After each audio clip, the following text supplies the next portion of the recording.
Hi everyone! Today we're at Kenilworth Aquatic Gardens in Washington, D.C., the only National Park Service site dedicated entirely to aquatic plants, in one of the most peaceful escapes in the city. You might wonder why so many lotus flowers here in D.C. Well, the gardens were started in the late 1800s by Walter Shaw, a Civil War veteran who lost part of his arm but still handled ponds and built a water lily business that became famous nationwide.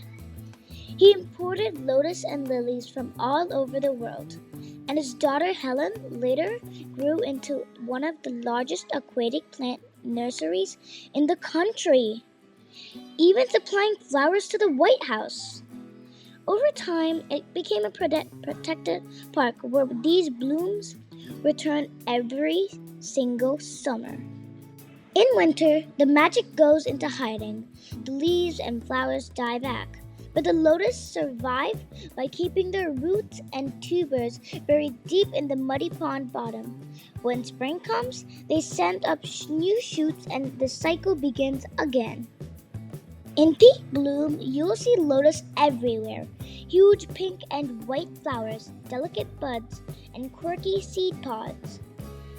These blooms can tower 5 to 6 feet above the water, with petals bigger than a softball.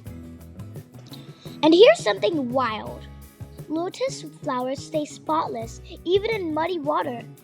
That's thanks to microscopic bumps on their leaves that make dirt and water roll right off. Scientists call it the Lotus effect, nature's built-in water repellent tech. Fun fact, lotus flowers open early in the morning and close in the afternoon, following the sunset. Make sure to look closely, and you might spot a dragonfly perched on a lotus bud. They love these ponds because the tall stems and wide leaves give them safe resting spots to hunt insects and avoid predators. Don't worry, it's not just lotus. White lilies and other aquatic blooms fill the pond too.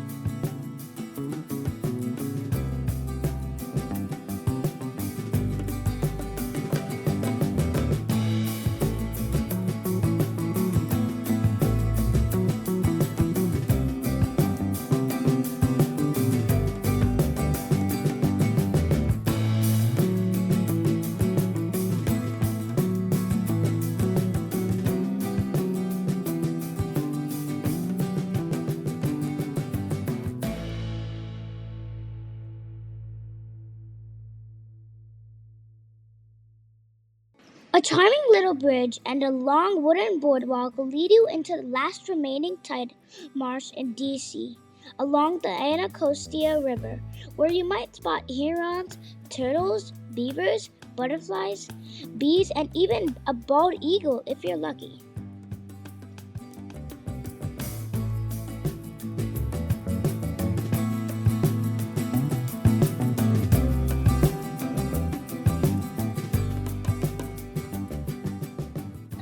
Lotus seeds are eaten as makhana or foxnuts in many countries, but here they're left for birds and wildlife to enjoy.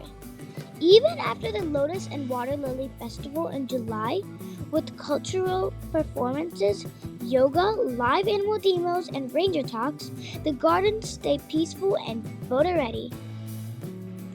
If you're looking for a unique, free, and family-friendly day trip in DC, skip the crowds and step into nature's dreamland at Kenilworth Aquatic Gardens. Bye, see you later.